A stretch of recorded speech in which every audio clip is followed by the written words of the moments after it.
Hello everyone आपण मानक स्वागत करुचे आशा करुचे आपण माने समस्ते भलरे थिबे। आज आम सिटी एंट्रांस 2024 ओडिया ग्रामर रो किछि इंपोर्टेंट क्वेश्चन गुरिक एथरा आम आलोचना करिबा।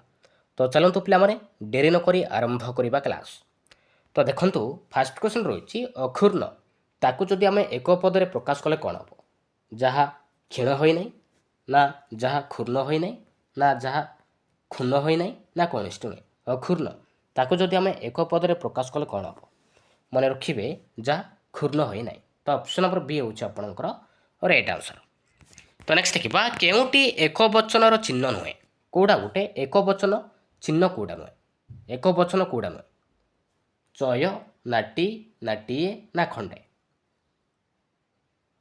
कोडा राइट आंसर। राइट आंसर होछि आपनकर ऑप्शन नंबर ए चय। मन रखिबे एडा किंतु एक वचन चिन्ह नुहे, एडा होछि बहुवचन। तो ऑप्शन नंबर ए। तो नेक्स्ट देखिबा अधारु बेसी ताको जदि आम एक पद रे प्रकाश कले कोन हबो, अल्प ना बेसी ना अर्धाधिक ना अनार्धिक, अधारु बेसी ताको जदि आम एक पद रे प्रकाश कले कोन हबो, मन रखिबे अर्धाधिक हबो। तो ऑप्शन नंबर सी होछि आपनकर राइट आंसर। तो नेक्स्ट देखिबा मेधावीर स्त्रीलिंग वाचक शब्द कोन हबो, मेधावीर स्त्रीलिंग कोन हबो, मेधानी ना मेधा ना मेधाशाली ना मेधाविनी, मेधावी मन रखिबे मेधाविनी हबो, मेधावी तार स्त्रीलिंग वाचक शब्द हो मेधावी। तो ऑप्शन नंबर डी। तो नेक्स्ट देखिबा कौन से एक निर्दिष्ट विषय उपरे वक्तव्य प्रकाश पाउथबा वाक्य को कौन कहुए, विषय सूचक ना विषय सूचक ना नास्ति सूचक ना विवृत्ति सूचक वाक्य कहवा, मन रखिए ताको कहवा विवृत्ति सूचक वाक्य कहुए। तो ऑप्शन नंबर डी। तो नेक्स्ट देखिबा वीरभद्र बाबू परिबा काटिथिले ए वाक्य रे क्रियापद कोटा, वीरभद्र बाबू परिबा काटिथिले ए वाक्य रे क्रियापद कोटा, वीरभद्र ना काटिथिले ना परिबा ना बाबू, मन रखिए काटिथिले एडा होछि आपनकर क्रियापद। तो ऑप्शन नंबर बी।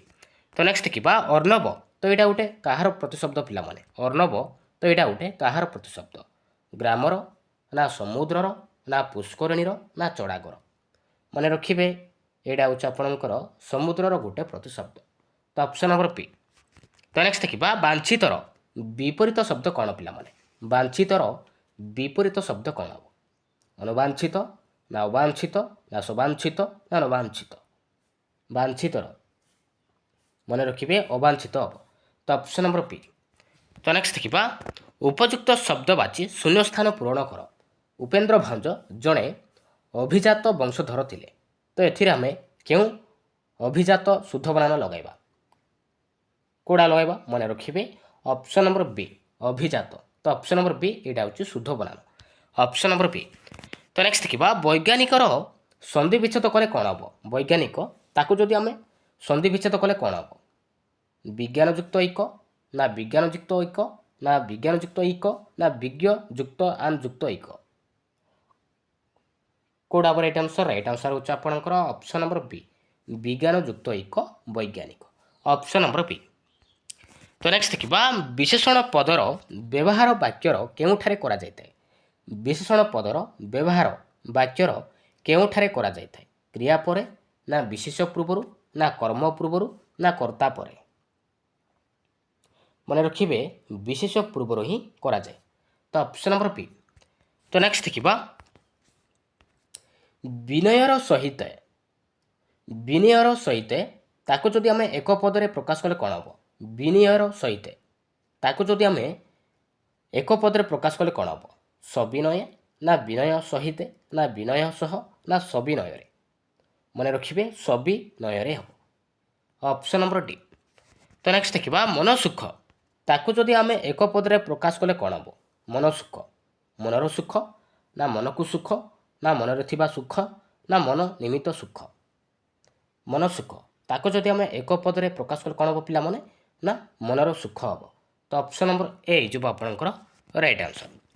तो नेक्स्ट देखिबा कनिष्ठ शब्दटीर विपरीत शब्द कौन हम, कनिष्ठ, वरिष्ठ ना श्रेष्ठ ना ज्येष्ठ ना ज्येष्ठ, मन रखिए कनिष्ठर विपरीत शब्द हो ज्येष्ठ, ऑप्शन नंबर टी।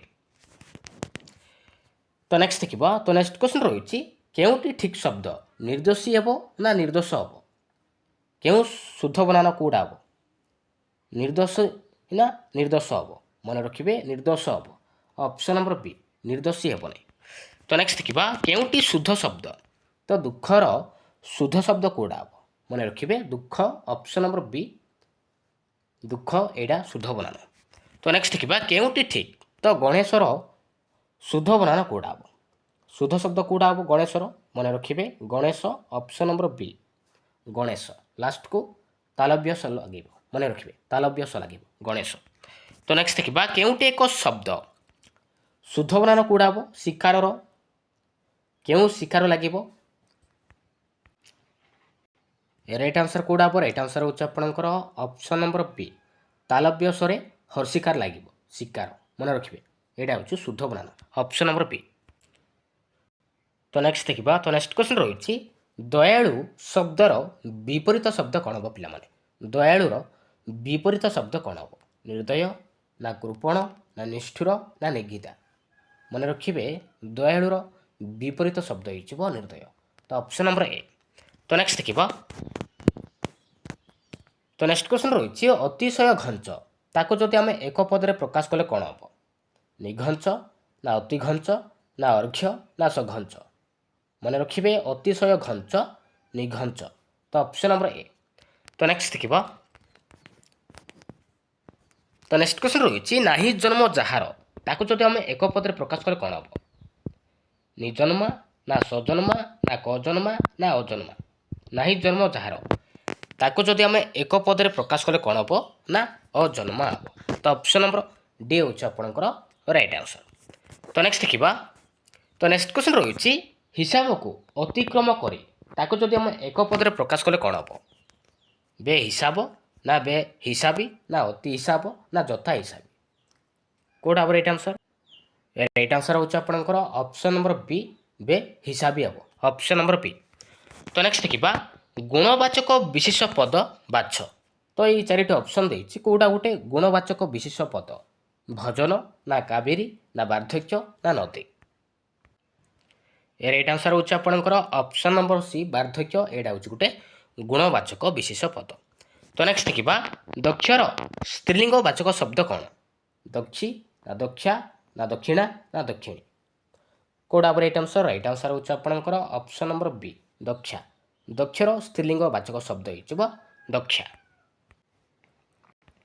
तो नेक्स्ट देखिए कुंदपरी धवल ताको जदि आम एक पदरे प्रकाश कले कौन हम कुंदपरी धवल ताको जदि आम एक पदरे प्रकाश कले कौन हम ना कुंद धवल हम तो ऑप्शन नंबर बी हूँ आपंकर राइट आंसर तो नेक्स्ट देखिए जाह्नवीर प्रतिशब्द कौन हम जाह्नवीर मन रखिए विष्णु ना विष्णुपद ना विष्णुपदी ना विष्णुपदा हम जाह्नवीर प्रतिशब्द हो विष्णुपदी तो ऑप्शन नंबर सी हूँ आपंकर राइट आंसर तो नेक्स्ट देखिए विद्वान शब्दटीर स्त्रीलिंग वाचक शब्द कौन विद्वानी ना विदुषुणी ना विद्वान ना विदुषी कौट हम राइट आंसर हूँ आपंकर ऑप्शन नंबर डी विद्वान शब्दटीर स्त्रीलिंग शब्द हो विदुषी ऑप्शन नंबर डी तो नेक्स्ट देखिए तो नेक्स्ट क्वेश्चन रही निम्नलिखित मध्य केउटी एक दौरुक्त जुग्म शब्द दिन काल ना थर थर ना टिक टिक ना कटाकटी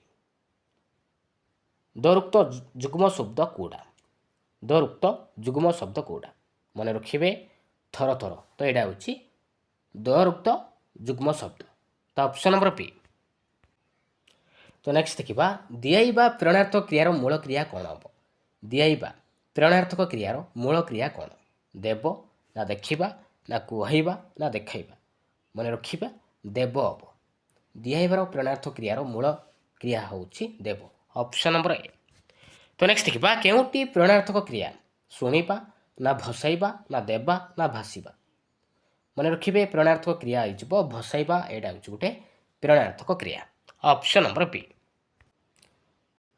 तो नेक्स्ट देखिए दूरर विपरीत शब्द कौन दूरर विपरीत शब्द कौन निकट ना आग ना पछ ना तल मन रखिए दूरर विपरीत शब्द हो निकट ऑप्शन नंबर ए तो नेक्स्ट देखिए जीतर विपरीत शब्द कौन हम जीतर हो पराजय मन रखिए जीतर ପରାଜୟ। ଅପସନ୍ ନମ୍ବର ବି। ତ ନେକ୍ସଟ ଦେଖିବା ଖୋଲାର ବିପରୀତ ଶବ୍ଦ କ'ଣ ହେବ? ଭିଜା ନା ବନ୍ଦ ନା ଚଉଡ଼ା ନା ସଫା। ଖୋଲାର ହେଇଯିବ ପିଲାମାନେ ବନ୍ଦ। ତ ଅପସନ୍ ନମ୍ବର ବି ହେଉଛି ଆପଣଙ୍କର ରାଇଟ୍ ଆନ୍ସର୍। ତ ନେକ୍ସଟ ଦେଖିବା। ତ ନେକ୍ସଟ କ୍ୱେଶ୍ଚନ୍ ରହୁଛି ଆଗର ବିପରୀତ ଶବ୍ଦ କ'ଣ ହେବ? ଆଗର ବିପରୀତ ଶବ୍ଦ କ'ଣ ହେବ? ପଛ ନା ତଳ ନା ଉପର ନା ପାଖ। ଆଗର ହେଇଯିବ ପିଲାମାନେ ପଛ। Option number A. ତ ନେକ୍ସଟ ଦେଖିବା ସହଜର ବିପରୀତ ଶବ୍ଦ କ'ଣ ହେବ? ସହଜର ସରଳ ନା କଠିନ ନା ଭଲ ନା ତେଜ। ଅପସନ୍ ନମ୍ବର ବି କଠିନ। ସହଜର ବିପରୀତ ଶବ୍ଦ ହେଇଯିବ କଠିନ। ଅପସନ୍ ନମ୍ବର ବି। ତ ନେକ୍ସଟ ଦେଖିବା ଶାନ୍ତିର ବିପରୀତ ଶବ୍ଦ କ'ଣ ହେବ ପିଲାମାନେ? ଶାନ୍ତିର ଆନନ୍ଦ ନା କୋଳାହଳ ନା ସୁଖ ନା ନୀରବ। ଶାନ୍ତିର ହେଉଛି ପିଲାମାନେ କୋଳାହଳ। ଅପସନ୍ ନମ୍ବର ବି। ତ ନେକ୍ସଟ ଦେଖିବା। ତ ନେକ୍ସଟ କ୍ୱେଶ୍ଚନ୍ ରହିଛି ଧୀରର ବିପରୀତ ଶବ୍ଦ କ'ଣ? ତେଜ ନା ଶାନ୍ତ ନା ନରମ ନା ମୋଟା। ଧୀରର ହେଇଯିବ ପିଲାମାନେ ତେଜ। Option number A. ତ ନେକ୍ସଟ ଦେଖିବା ଖାଲିର ବିପରୀତ ଶବ୍ଦ କ'ଣ ହେବ? ଖାଲିର ଖୋଲା ନା ଭରା ନା ହାଲୁକା ନା ସଫା। ଖାଲିର ହେଉଛି ପିଲାମାନେ ଭରା। ତ ଅପସନ୍ ନମ୍ବର ବି। ତ ନେକ୍ସଟ ଦେଖିବା ଆରମ୍ଭର ବିପରୀତ ଶବ୍ଦ କ'ଣ ହେବ? ଆରମ୍ଭର ବିପରୀତ ଶବ୍ଦ ହେଇଯିବ ଶେଷ। ଅପସନ୍ ନମ୍ବର ବି। ତ ନେକ୍ସଟ ଦେଖିବା ଜୀବନର ବିପରୀତ ଶବ୍ଦ କ'ଣ ହେବ ପିଲାମାନେ? ରୋଗ ନା ନିଦ୍ରା ନା ମୃତ୍ୟୁ ନା ଦୁଃଖ। ଜୀବନର ହେଇଯିବ ପିଲାମାନେ ମୃତ୍ୟୁ। Option number C. ତ ନେକ୍ସଟ ଦେଖିବା। ତ ନେକ୍ସଟ କ୍ୱେଶ୍ଚନ୍ ରହିଛି ଗୋବର ଗଣେଶ ତାର ଅର୍ଥ କ'ଣ ହେବ ପିଲାମାନେ? ଗୋବର ଗଣେଶ କଷ୍ଟସାଧ୍ୟ ନା ଅତି ପ୍ରିୟ ନା ନିର୍ବୋଧ ନା ମୂଲ୍ୟହୀନ। ମନେ ରଖିବେ ଗୋବର ଗଣେଶ ତାର ଅର୍ଥ ହେଉଛି ନିର୍ବୋଧ। Option number C. ତ ନେକ୍ସଟ ଦେଖିବା ଚଷୁ କୁଟିବା। ଚଷୁ କୁଟିବା ତ ଏଇଟା ଗୋଟେ ରୂଢ଼ି କି? ଚଷୁ କୁଟିବା ମାନେ ତାର ଅର୍ଥ କ'ଣ ହେବ? ତାର ଅର୍ଥ ହେଉଛି ଧାନ କୁଟିବା। ଚଷୁ କୁଟିବା ତାର ଅର୍ଥ ହେଉଛି ଧାନ କୁଟିବା। ତ ନେକ୍ସଟ ଦେଖିବା ରୂଢ଼ିର ସଠିକ୍ ପରିଭାଷା କ'ଣ? ରୂଢ଼ିର ସଠିକ୍ ପରିଭାଷା କ'ଣ ପିଲାମାନେ? ନୂତନ ଶବ୍ଦ ନା ଧ୍ୱନି ବିକାଶ ପ୍ରକ୍ରିୟା ନା କ୍ରିୟାପଦ ନା ସଂଯୁକ୍ତ ଶବ୍ଦ। ମନେ ରଖିବେ ଧ୍ୱନି ବିକାଶ ପ୍ରକ୍ରିୟା। ରୂଢ଼ିର ସଠିକ୍ ପରିଭାଷା ହେଉଛି ଧ୍ୱନି ବିକାଶ ପ୍ରକ୍ରିୟା। ତ ନେକ୍ସଟ ଦେଖିବା ରୂଢ଼ିପଦ ପ୍ରୟୋଗ କେଉଁଠାରେ ହୁଏ? ପଦ୍ୟରେ ନା ଅର୍ଥ ବିଚ୍ଛିନ୍ନ ନା ନିଜ ଅର୍ଥ ପରିବର୍ତ୍ତିତ ନା ପରିଚୟ। ରୂଢ଼ିପଦ ପ୍ରୟୋଗ କେଉଁଠାରେ ହୁଏ? ମନେ ରଖିବେ ନିଜ ଅର୍ଥ ପରିବର୍ତ୍ତିତ। ତ ଅପସନ୍ ନମ୍ବର ସି।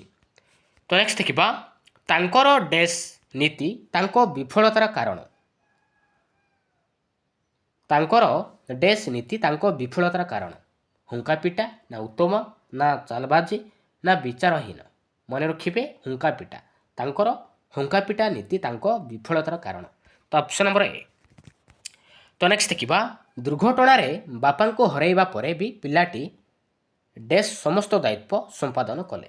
ରକ୍ତ ଚାଉଳ ନା ଆଖି ବୁଜିବା ନା ଆଡ଼ ଆଖି ନା ଛାତିକୁ ପଥର କରି। ତ ଏଥିରେ ଯିବ ଛାତିକୁ ପଥର କରି। ଦୁର୍ଘଟଣାରେ ବାପାଙ୍କୁ ହରାଇ ପରେ ବି ପିଲାଟି ଛାତିକୁ ପଥର କରି ସମସ୍ତ ଦାୟିତ୍ୱ ସମ୍ପାଦନ କଲେ।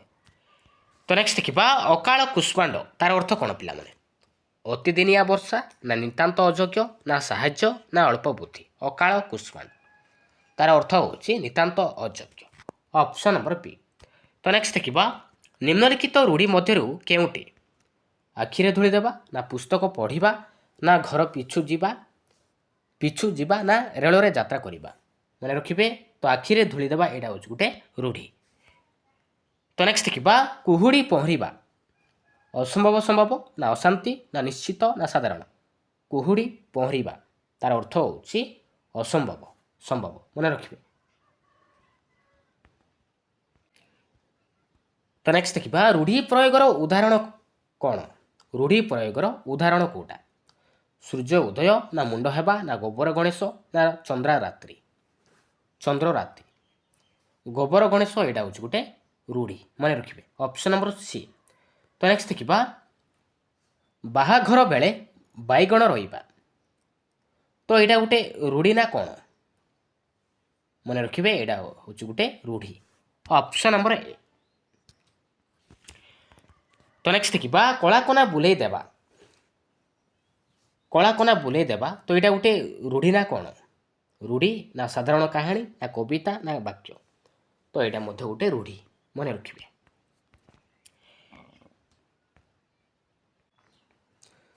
ତ ନେକ୍ସଟ ଦେଖିବା ରୂଢ଼ି ପଦର ବିଶେଷତା କ'ଣ? ନିଜର ମୂଳ ଅର୍ଥ ରହେ ନା ଅନ୍ୟ ଅର୍ଥ ପ୍ରଦାନ କରେ ନା ସଂଖ୍ୟା ବୃଦ୍ଧି କରେ? ମନେ ରଖିବେ ରୂଢ଼ି ପଦର ବିଶେଷତା ହେଉଛି ଅନ୍ୟ ଅର୍ଥ ପ୍ରଦାନ କରେ। Option number P. ତ ନେକ୍ସଟ ଦେଖିବା ଗୋଡ଼ ଟେକି ବସିବା। ତ ଏଇଟା ଗୋଟେ କ'ଣ? ତୁଳନାତ୍ମକ ରୂଢ଼ି ନା କ୍ରିୟାହୀନ ନା ନାହିଁ? ମନେ ରଖିବେ ଗୋଡ଼ ଟେକି ବସିବା ଏଇଟା ହେଉଛି ଗୋଟେ କ୍ରିୟାଯୁକ୍ତ ରୂଢ଼ି। ତ ଅପସନ୍ ନମ୍ବର ପି। ତ ନେକ୍ସଟ ଦେଖିବା ରୂଢ଼ି ପଦ ପ୍ରୟୋଗ ଅଧିକାଂଶ କେଉଁ ଭାଷାରେ ଦେଖାଯାଏ? କେଉଁ ଭାଷାରେ ଦେଖାଯାଏ? ମନେ ରଖିବେ ଓଡ଼ିଆ ଭାଷାରେ ହିଁ ଦେଖାଯାଏ। ତ ନେକ୍ସଟ ଦେଖିବା ଉଷୁନା ଧାନ ଗଜା ହେବା। ତାର ଅର୍ଥ କ'ଣ ହେବ? ଉଷୁନା ଧାନ ଗଜା ହେବା ତାର ଅର୍ଥ ହେଉଛି କ'ଣ? ଅସମ୍ଭବ। Option number A. ରୂଢ଼ି ପଦ ବେଳେ ଅର୍ଥ ପରିବର୍ତ୍ତନ କ'ଣ ହୁଏ? କ'ଣ ହୁଏ? ମନେ ରଖିବେ ନିଜ ଅର୍ଥ ଛାଡ଼ି। ତ ଅପସନ୍ ନମ୍ବର ସି ହେଉଛି ଆପଣଙ୍କର ରାଇଟ୍ ଆନ୍ସର। କାନରେ ହାତ ଦେବା ତ ଏଇଟା ଗୋଟେ କ'ଣ ରୂଢ଼ି କି? ହଁ, ତ ଏଇଟା ଗୋଟେ ରୂଢ଼ି। Option number A. କପାଳ ଫାଟିବା ତ ଏଇଟା ଗୋଟେ କ'ଣ? ତ ଏଇଟା ମଧ୍ୟ ଗୋଟେ ରୂଢ଼ି, ମନେ ରଖିବେ। ତ ଏବେ ଦେଖିବା ଲାଷ୍ଟ କ୍ୱେଶ୍ଚିନ୍। ରୂଢ଼ି ଶବ୍ଦ ପ୍ରୟୋଗ ଉଦ୍ଦେଶ୍ୟ କ'ଣ? ରୂଢ଼ି ଶବ୍ଦ ପ୍ରୟୋଗ ଉଦ୍ଦେଶ୍ୟ କ'ଣ? ଗଦ୍ୟ ଲେଖିବା ନା ଅର୍ଥ ପ୍ରକାଶ ପାଇଁ ନା ସଂଯୋଗ ନା ଶବ୍ଦ ତିଆରି କରିବା ପାଇଁ?